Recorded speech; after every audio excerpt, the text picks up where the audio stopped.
Hi, today we'll be examining different feminist perspectives in relation to prostitution and the law. The current law in the UK is that the act of sex and paying for sex is legal, but the act of soliciting in public and the owning and managing of a brothel is criminalized. This seems to reflect a radical feminist view, except that radical feminism condones the idea that people should be allowed to pay for sex. Apart from critically analyzing the radical feminist view, this presentation will also discuss liberal feminism and ultimately postmodern feminism, which our group agrees with the most. Radical feminism is a perspective that calls for radical reordering of society in which male supremacy is eliminated in all social and economic contexts.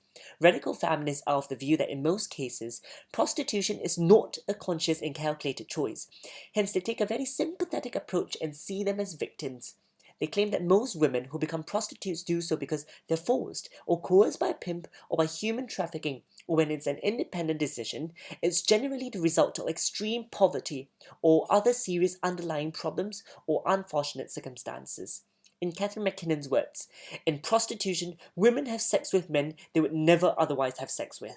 The money thus acts as a form of force, not as a measure of consent. It acts like physical force does in rape. They see prostitution as a form of male dominance, as it puts the woman in a subordinate position, reducing her to a mere instrument of sexual pleasure for the client.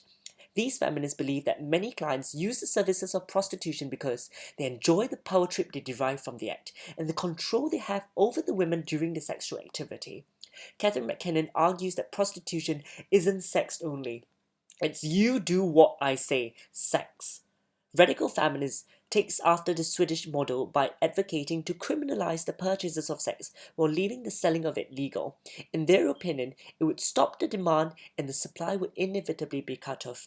This approach has been adopted by Norway, Iceland, and more recently, Canada in the late 2014 and Northern Ireland in 2015. There are, however, severe limitations to the validity of radical feminist claims. We will be looking at two of these in particular. First, radical feminists do not view prostitution as a harmless private transaction. On the contrary, they state all women are affected by the coercive, exploitative, and oppressive inclinations of men towards women. But this is not always the case, as there does indeed exist a form of prostitution which is harmless and private in nature. Priscilla Alexander, a famous feminist and sex workers' rights advocate, stated that many sex workers actually voluntarily exchange sex for money and in fact defy the patriarchal system by capitalizing on their human sexuality.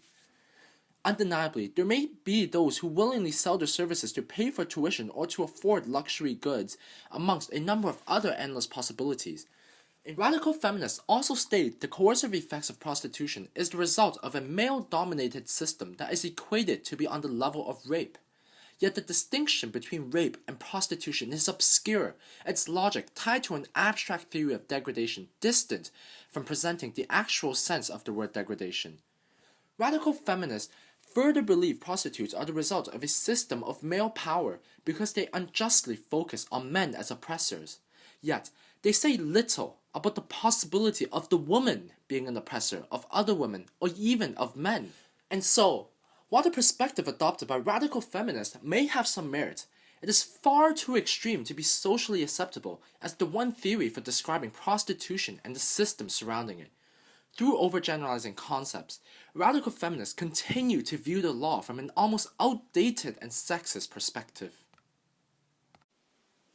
Now, we will examine the liberal feminist perspective, which is in stark contrast to the radical approach. Martha Nussbaum, a key liberal feminist, believes that prostitutes are not victims. Sex work is purely an individual choice and is similar to a business contract.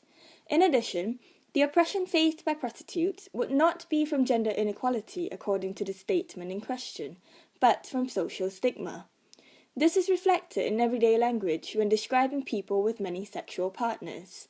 Males would be called experienced or players, while females are called cheap and slutty.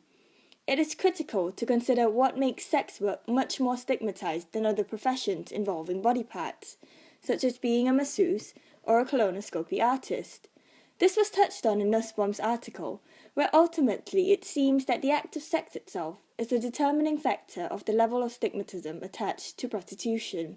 Perhaps society still think, or would still like to think, of themselves as leaning on the conservative side of the fence and perceive sex as a sacred and highly reserved act. Liberal feminists, on the other hand, view that personal rights to choose a lifestyle should predominate over whatever society's general opinion is. However, liberal feminism is not any less flawed than radical feminism. Firstly, its proposal to decriminalize sex work would not remove the stigma associated with the profession, which is argued by Nussbaum to be the main issue needing to be resolved. Although decriminalization and regulation would prevent it from entering the black market, public perception would not be so easily changed just by amending black-letter law. We believe that education is a more effective solution. Discussions and exposure to the existence, origins, and works of prostitution would normalize the situation and render it just like any other profession. Perhaps an even more obvious and pressing issue that liberal feminists neglects is the fact that not all sex workers fully consent to joining the profession. While there may be some prostitutes who do engage in sex work purely for business, we cannot ignore the fact that coercion into the profession does occur. However, Nussbaum addresses this problem by suggesting using the law to facilitate the exercise of autonomy. Providing access to resources would not only help maintain one's bodily health and integrity and control over one's environment, but also, more importantly, assist in keeping the prostitutes informed of alternative occupations beyond prostitution. Only in doing so would prostitution be seen as a result of a more autonomous choice. Lastly, we need to be wary and consider if the morals of society could or should be changed so radically. As idealistic as it may sound, to use decriminalization and provide alternatives outside the profession to achieve the goal of removing the stigma attached to prostitution, we fear that this may be too big a step in practice. Having a moral consensus is essential to the well-being of society, and to demand that stigma be abandoned altogether might be too revolutionary. The law should reflect the collective values of the members of its society rather than coerce a change of values amongst its members. To conclude, however, our group believes that postmodern feminism best represents how the law reflects the present values of today's society in practice. Postmodern feminism sets out that it is the language of the law that defines the subordinate position that women suffer from. Legal rules meant for the benefit of women have actually had the opposite effect of reinforcing the gender divide, entrenching the gender roles in legislation. Because of how anti-prostitution legal rules focus on the sex workers themselves, the image of the kind of sex that is looked down upon has been integrated into the view of society, resulting in the stigma that sex workers face, that what they do is immoral and debasing. This is emphasized by what would seem to be the approved kind of sex, that which happens, for example, in the course of a marriage or a happy, loving relationship, and this can be seen where the family courts will actually take sexual relations as a relevant factor in their deliberations. Our group believes that the way forward involves legislative change in relation to sex work and that prostitution as a service should be institutionalized.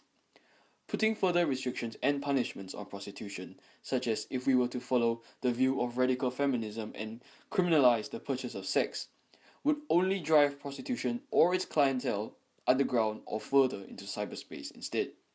Indeed, it would make prostitution even more lucrative as black markets arise. Institutionalization of prostitution would drive the practice above ground and not only allow sex workers the protection of the law, but also allows the government to regulate the industry, similar to how the adult film industry is managed. Thank you for listening to us.